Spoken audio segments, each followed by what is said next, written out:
other and then Thank you everybody for coming. We're really excited that you're here, and we're really excited that Samit is gonna share with us. She's a certified CPA, good friend of Nick's, and pretty awesome. So we want this to be as collaborative as possible. We have some questions that are already going to be addressed, but please feel free to jump in if you have questions. And I figure we'll take a little time here to get to know one another.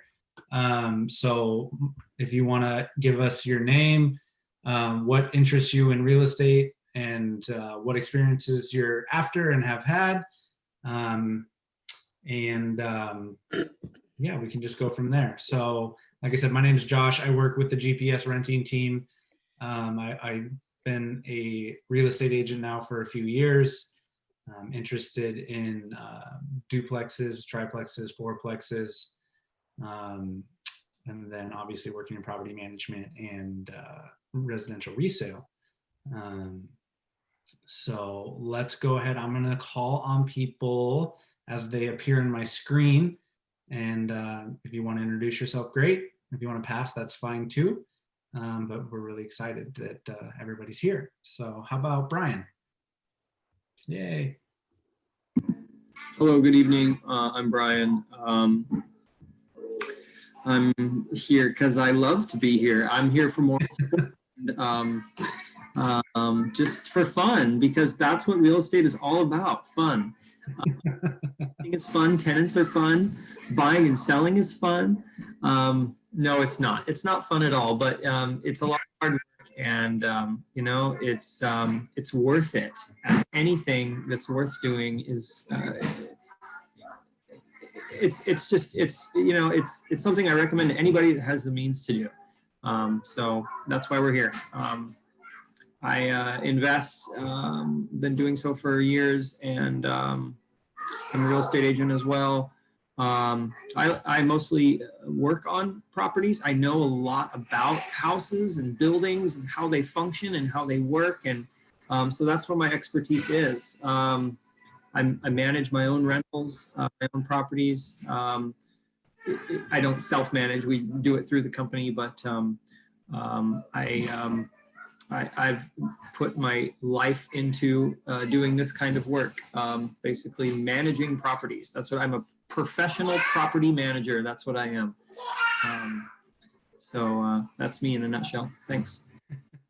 Thanks, Brian. How about our guest all the way from China?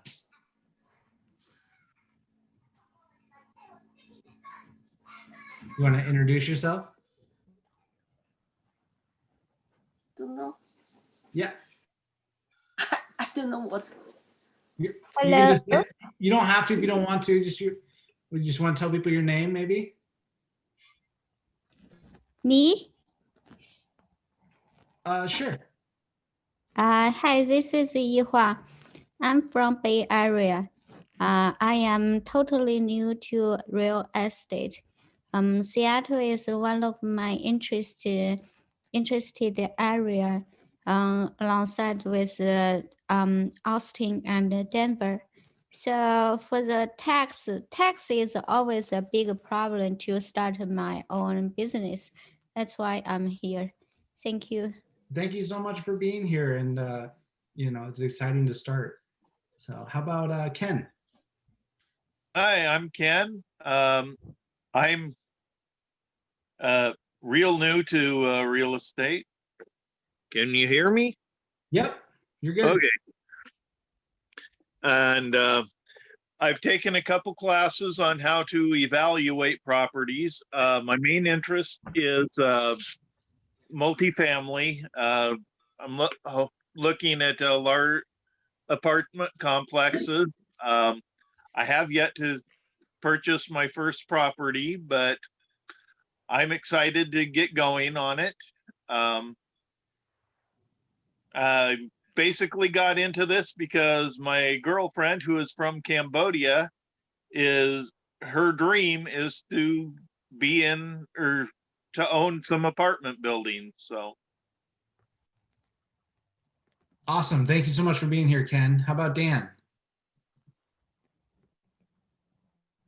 Well, hello everybody. My name is Dan.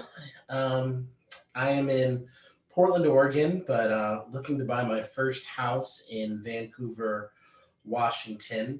My goal is to buy a house, live in it for a couple years, buy another house, rent that first one out, and kind of move up the ladder, like that. So I'm just looking to, learn from people who have a little bit more experience and knowledge in real estate because I've never bought a house before. Awesome. Thank you so much for being here, Dan. Is it Natalia? Hello, everyone. So I guess we're doing the introduction. Natalia Klauer, my husband and I, we have Dwell Solution Company, and that we opened for the purpose of investing into real estate. At this point, we don't have anything in possession, have not closed the deal yet, but would be looking in fix and flip, storage investment, don't know yet. Maybe wholesaling multifamily property or something like this. But gearing up, what else? At this point, just want to understand a little bit more on a tax, and hopefully the discussion today would go a little bit more than just level 100. So look forward to that. Awesome. Thank you so much for being here. Absolutely. Halbang? You're mute.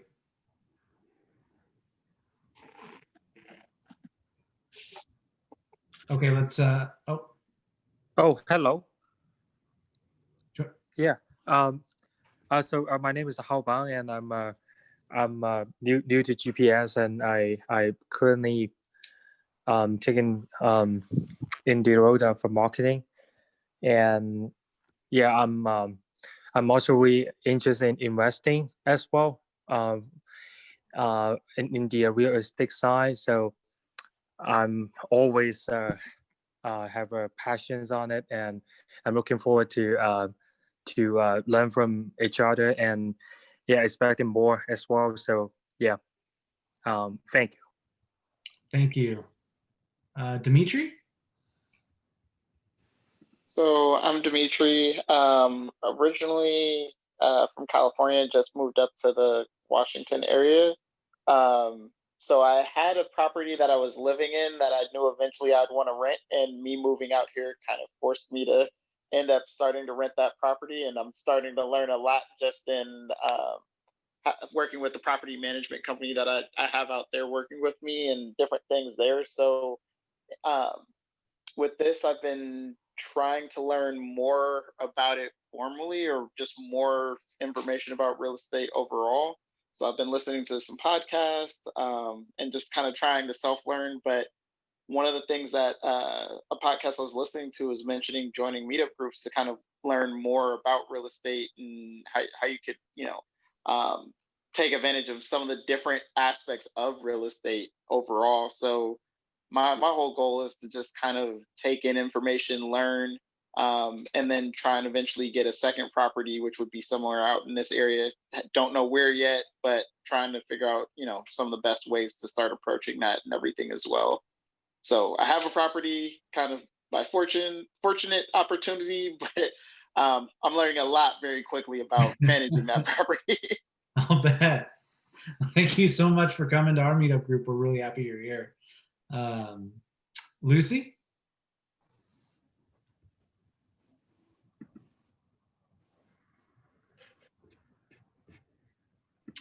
Jeff?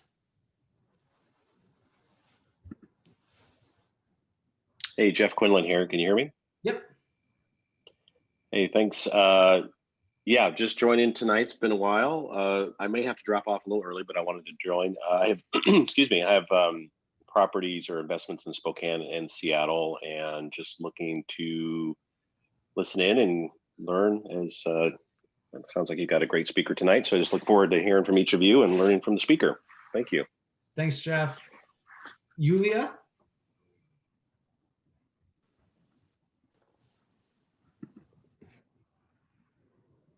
Dun Shu? Oh, hi, this is Dun Shu. So I live in California, and I have a couple rental property in Washington State. Mostly interested in single family housing, but also looking for other opportunities. Try to learn from other people. Thank you. Good to see you. Let's see, Yu Lin.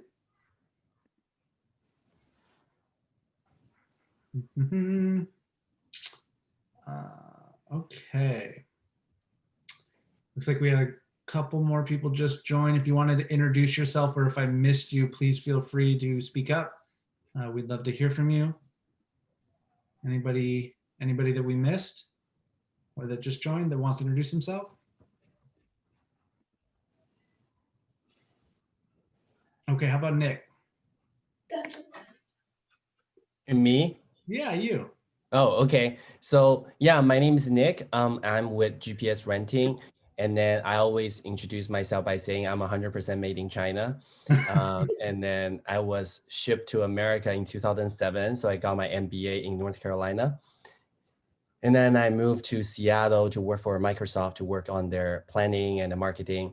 And I just stumbled upon real estate investing because at first getting a good job and then getting good salary was my American dream. And then I realized, so when I graduated with a huge student loan debt, and then I bought BMW and doing all those things. And until I met Brian and I realized, and then we start buying properties from that time. And then so I realized cash flow is the king, buying properties that will appreciate well. It's a way to build wealth. So Brian and I, we are fortunate in the last few years, we have been continue buying property every year. And that's a great journey. And then that's one of the reasons why we want to do this kind of meetup is to share some of our experience and learning from other people as well, how they're investing, because real estate is so fascinating. There's so many ways to do things.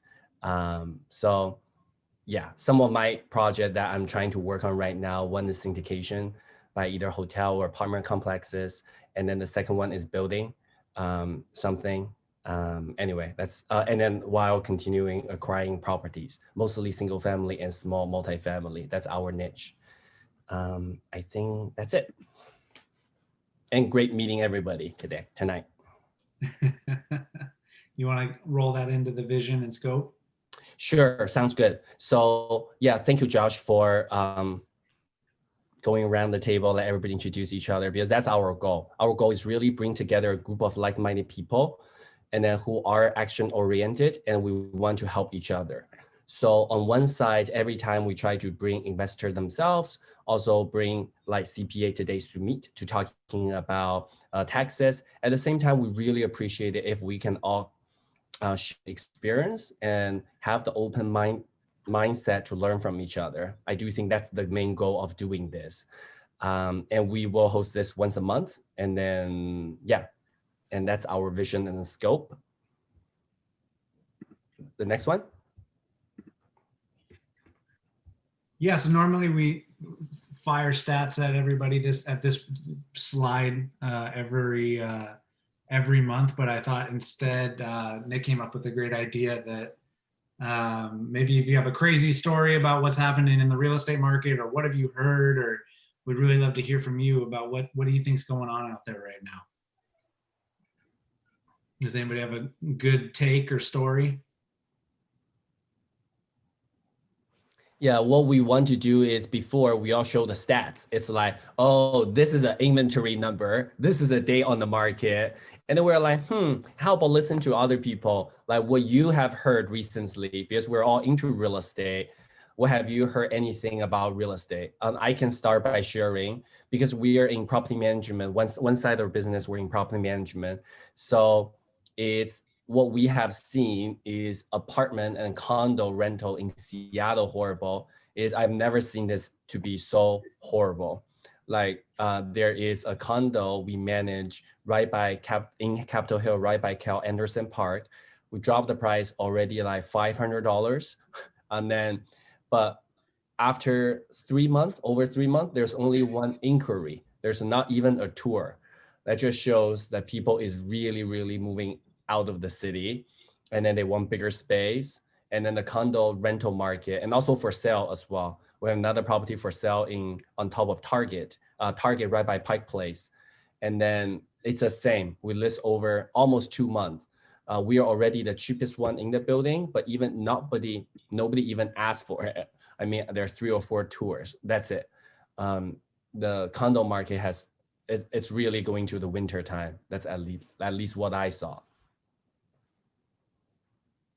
Okay, I can speak up from California, I guess. So I'm personally I'm located in Los Angeles. I'm actually in the process of closing a primary residence.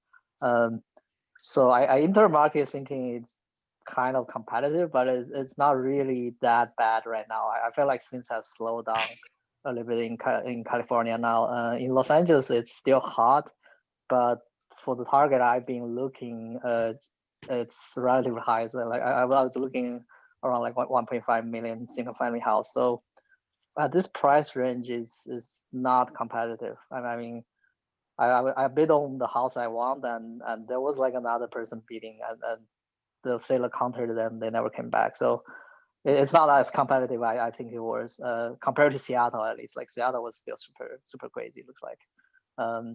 So that's Los Angeles. Also condo seems to be on the market much longer than single family for sure. And I see all the condos near me, like they've been listed for like quite a while, and it's not going that fast. And I've heard from my agent friend that Bay Area is also pretty slow, probably slower than Los Angeles right now. So at least California is not doing as good as Seattle, just from single family perspective. Yeah. On the other hand, I think my rentals in Seattle, those single family ones are still renting out pretty quickly.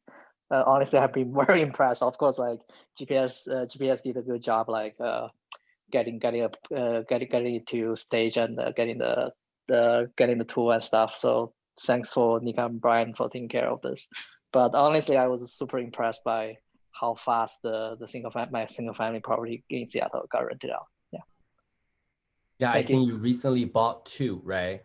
Both Yes. in the north end. One got rent out, I think, around a week, and now we just closed the second one, and then we just put it on the market. Is that the past weekend? Is that right? And then we're already having application and then ready to. Yeah, it's pretty much like within a week or 2. Yeah, I was really fast. Yeah. Well, it seems very consistent with you guys are describing. What I see hot, I see the investor frenzy really, and it's in that $400,000 to $600,000 range, where the competition is stiff. I think mainly fueled by investors who is trying to snatch the lots, and a lot of it for not fix and flips, but for built out new ones. Fix and flip is it's really hard to find, basically, at this point. And it seems with the change in Seattle of the law and permitting requirements, where you have to, S400, 500, where it's 5,000 square feet lot, you cannot build more than 50% of that lot. So you cannot build more than 2,500. The name of the game is you basically build dues nonstop. And so every lot has 2 things, and then you deal with the either put them in condo association and sell them separate, or you sell them both together. So that's what I see as a trend as far as in Seattle. But East Side is still the same. The builders are looking 600 up to 600 lots that are flat to buy it, and then to build the $2.5 million house. So that seems to still sticking around. Sorry, just personal question. So when you're talking about the 2 things, the first thing in Seattle, are you saying that's a new law? It's about Not particularly that new. I think it went into effect in February. Oh, okay. Nothing to do with COVID. They were changing the built out the development rules. I was just looking at the property in Greenwood, and so that's how I was researching and talked with the builders that buy the lot and they built it out. And indeed, on the city of Seattle, when you look at the permitting, what can you build on the lot? If it's S500, S7,000 700. So 5,000, 7,000 lots, you can build the new building, brand new one, if you level it out and not refurbish. You can build, and the property can occupy up to, but no more than 50%. So that limits, like in Seattle now, in Seattle proper, in city of Seattle, you cannot buy a lot and build a huge one on it. So. Thank you. Hi, this is Dan. Like I said, I live in Portland, but I'm looking to buy in Vancouver, and I'm seeing that the there's just not a lot of a variation between the houses that kind of need to be fixed up and the ones that already are fixed up. So I'm looking at the houses, and I'm trying to figure out how I would buy a house that's enough below market value to invest, get it fixed up, and rent it out and actually have it cash flow. Unless I come in with a very large down payment, but then that ties up a lot of cash for other things. So I'm wanting to figure out how people do this, because I'm not seeing the inventory. In Portland, there is the inventory, and maybe that's because it's an older city, so there are older houses and there is that opportunity, but I'm not seeing that as much in Vancouver. Washington is not, well, I guess Nick will have more experience, but to cash flow, you need to go to Texas or some other places, not here. Here it's appreciation. Yeah. So it, like, you're not seeing something wrong. It's not like you're missing it. It's actually not there. And, Yeah, and for us, it's I would be always- okay if it was just like a couple $100s to cover the cost of like just maintaining it. But you know, if the houses are renting for $1,800, $2,000 a month, and they're selling for $375 to $425, there's not a, like, that's about a break even. In fact, the mortgage might even be a little bit more expensive than the inventory. So I'm interested that, like, it's interesting to me that you're just saying that's just the way it is in Vancouver, in Washington State. It's in Washington. So there is a website. I keep forgetting the name, but you can see nationally what the houses are renting, what the caps are for single family throughout the nation. And, you know, in Philadelphia and Texas, it's Washington, we do have a cash flow area. It's called Aberdeen Hoquiam. That is there's a neighborhood out towards Ocean Shore, is a whole area that cash flows pretty well, I think. We haven't purchased anything out there, but you can buy houses for $100,000, $150,000, something like that. And I'm not sure exactly what the rents are, but I believe there's some pretty strong cash flow out there. That's what Brendan Turner is coming from. That's where his investment is, like, all there, right? So yeah, I'm not saying it's like a blank rule, but from just Dan, from perspective, you're already trying to consider a different state, like going several states out. It probably is not that big of a stretch. Well, Portland and Vancouver are right next to each other. So yeah, my wife, she teaches in Portland, and my job is in Portland. So, or it's in Vancouver. So it makes sense for tax purposes to move to Vancouver because they don't have income tax. So that's kind of why I'm thinking, why not just go to Vancouver? But if my only thing was real estate, then yeah, I think there's probably other places in the country to go. But I think I might be stuck here. Dan, for someone like you, you mentioned you wanted to sort of start small and climb the ladder. I think looking for properties that maybe are in some disrepair, if you can live in them and work on them and also rent them out at the same time, you can find like non-conforming multifamily units, like non-conforming duplexes where you can rent out a portion of it, live in a portion of it, get it fixed up, do that sort of thing. And of course, the more bedrooms and bathrooms you have, the more rent you're going to look for, the more rent you're going to get. It doesn't necessarily mean the size of the home, but if you have the capability to live in a property while also renting out a portion of it, that's where you might find some good cash flow. And of course, being in disrepair and being a non-conforming building, oftentimes those scare investors away, and so the price is a little bit cheaper. So you get them for cheaper to begin with. but the potential sometimes can be much greater. There's a little bit more risk involved, but it's a good place to start out. Brian, what is non-conforming? It's basically a house that's been chopped up into separate units, like Natalia was talking about ADUs and things like that. Maybe they have extra kitchens. You know, you have like a split entry. It's a really good example. A split entry is the most common that you see, where you have a lower portion of the house and you have an upper portion of the house, and somebody has added a kitchen downstairs, and you could essentially rent out the lower portion with a kitchen and a bathroom and a laundry room, and then you could live in the upper portion with a kitchen and a bathroom and a laundry room, that sort of thing. So, yeah, that would be a non-conforming multifamily building. Gotcha. Another thing I just want more to risky, but they do provide more potential for cash flow. Yeah, one additional thing, Dan, I just want to share. I do think a lot of time when we're looking at the property, it's also not just those hot homes. Those are what everybody is looking after. When we're looking, we always look for properties that sometimes maybe haven't been on the market for a long time. And because of maybe the listing agent was not doing a good job marketing the property, or for some other reason, they didn't see well.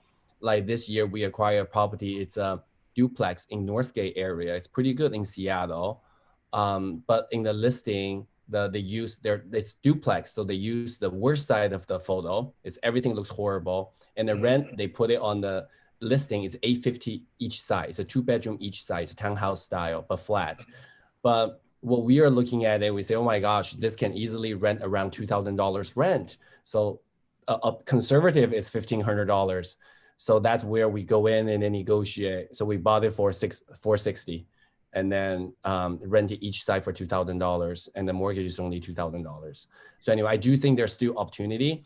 It's just when you're going into it, look for not just the ready to go house, but also something like you might want to do some sweat equity. Yeah, to make and that's exactly what I'm thinking.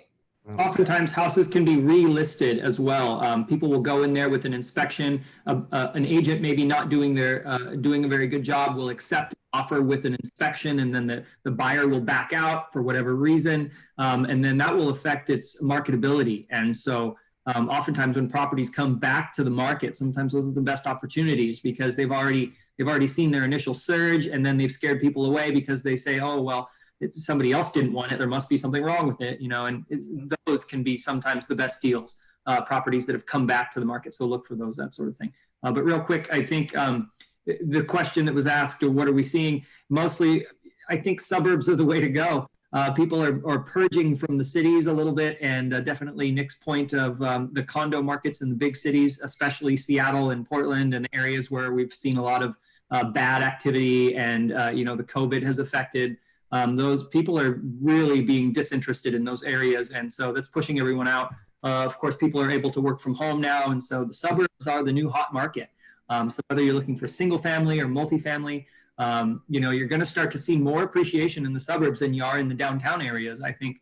And we've already started to see that. We have areas, you know, 15, 20 miles outside of the city that are now almost as expensive as the city itself. So it's and the demand there is very hot, whether it's for multifamily or for single family. So if you have the means to do so, get in those suburbs, the suburbs of the big cities, because that's where people are moving to. Okay. Thank you. Shall we? Any other thoughts people want to share, or we can move to the text discussion, right? Perfect.